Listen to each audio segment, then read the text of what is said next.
I think Calvin's a liar. Let me address something before we go any further. Yesterday on the air, CZ called me a liar. I think Calvin's a liar. That suggests that I perjured myself in front of the U.S. Senate for 2 hours this week. I think he's lying about a bunch of stuff. I can assure you that is not the case. Son, never call an Irishman a liar unless you know with certainty that's true, because the Irish are crazy. Welcome back, everybody, to Altcoin Daily. My name is Aaron. Yesterday, during day 2 of the FTX hearings, celebrity investor Kevin O'Leary attempted to destroy CZ and Binance, blaming FTX's whole implosion entirely on CZ and Binance. Binance is a massive, unregulated global monopoly now.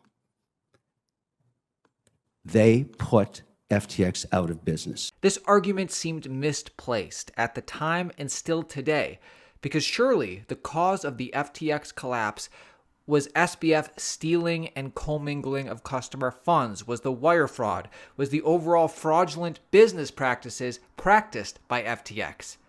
I'm going to give you the full context so you can understand how we get to Mr. Wonderful saying this. I bet CZ bought himself an invitation to Washington yesterday. Can't wait to meet him there. We can go sightseeing. But let's back it up a little bit first. These are the allegations Mr. Wonderful made against CZ in front of Congress at the FTX Day 2 hearings. Kevin blames the entire FTX collapse not on SBF and Caroline and the fraud, but entirely on CZ. Why do you believe FTX failed? I have an opinion. I don't have the records. Here it is. These two behemoths that own the unregulated market together and grew these incredible businesses in terms of growth were at war with each other. And one put the other out of business intentionally. Now, maybe there's nothing wrong with that. Maybe there's nothing wrong with love and war. But Binance is a massive, unregulated global monopoly now. They put FTX out of business. This is a simple case in my mind of where did the money go? And I said, Sam, walk me back 24 months. Tell me the use of proceeds of the assets of your company. Where did you spend it?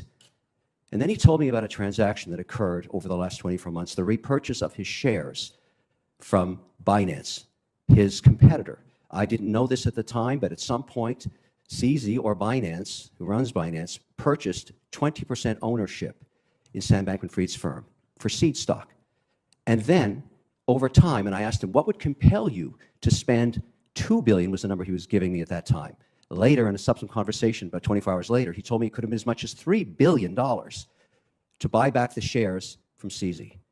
I asked him, what would compel you to do that? Why wouldn't you keep your assets on your balance sheet? And why would you offer this to just one shareholder? He said, because every time we went to get licensed in different jurisdictions, because you must understand the prize of crypto is to get regulated. Apparently, according to Sam Bankman-Fried, CZ would not comply with the regulators' request in these different geographies, these different jurisdictions, to provide the data that would clear them for a license. He withheld it, according to Sam Bankman-Fried. The only option the management and Sam Bankman-Fried had was to buy him out at an extraordinary valuation of close to $32 billion, less apparently a 15% discount. That stripped the balance sheet of assets. You ask me why it went bankrupt? Go to the last week. All of a sudden, in social media, CZ is asking for another $500 million. But Binance is a massive, unregulated global monopoly now. They put FTX out of business. CZ Binance was quick to respond to this, taking to CNBC shortly after. CZ had this to say in full about Kevin O'Leary. He says he didn't know that Binance was a shareholder of FTX. So he invested in FTX without looking at the cap table. But he was very specific in the way he counts for a transaction 2 years ago. So that's kind of contradictory. So I think Calvin's a liar. So I think he's lying about a bunch of stuff. So that's his problem. To us, we want to be transparent. We want to set the golden standard for reliability, solidness in this space. So CZ Binance goes straight to calling Kevin O'Leary a liar. And Mr. Wonderful, not to have a poor narrative painted against him, then goes on CNBC today and shoehorns in his retort to CZ. So Kevin first just straight up gets asked if he thinks Sam Bankman-Fried and FTX committed fraud or no, because it seems like you're a fan of SBF and FTX, Kevin. Do you think FTX committed fraud? You are a principal in this drama. You are an actor in this drama, and you had a front row seat to Sam Bankman-Fried literally up until the very end. Given what you know about him personally, and given what you now know about the numbers and what has happened there, as you said, you're trying to get money back for creditors. What do you think happened? Do you believe this was a fraud? I don't have the facts. John Ray doesn't have them yet. He's going to get them. I'm looking for my records. I'm willing to fund a forensic audit of our accounts. I'd like to know what happened, obviously. Real quick, it's interesting. Kevin says that the current FTX CEO in charge of the bankruptcy and the cleanup, John J. Ray, it's interesting that Kevin says that John J. Ray doesn't have the facts when all John did on day one of the hearings was come with information and facts. They use QuickBooks, a multi-billion-dollar company using QuickBooks. QuickBooks? QuickBooks. Mr. Ray, you have compared FTX as worse than Enron. Can you please elaborate on some of the specific ways FTX is worse than one of the largest corporate frauds in history?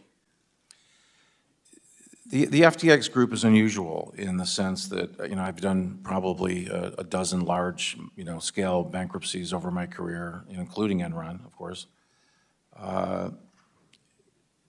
Every one of those entities had some financial problem or another. They have some characteristics that are in common. This one is unusual, and it's unusual in the sense that literally, there's no record keeping whatsoever. It's in the absence of record keeping. Employees would communicate, invoicing and expenses on Slack, which is, essentially a way of communicating for chat rooms. They use QuickBooks, a multi-billion-dollar company using QuickBooks. QuickBooks? QuickBooks. Nothing against QuickBooks, very nice tool, just not for a multi-billion-dollar company. The operation of Alameda really depended, based on the way it was operated, for the use of customer funds. That's the major breakdown here. Funds from FTX.com, which was the exchange for non-U.S. citizens. Those funds were used at Alameda to make investments and other disbursements. There were virtually no internal controls and no separateness whatsoever. Anyways, so now we're back on CNBC with Kevin O'Leary, who's just about to shoehorn in his response to CZ Binance.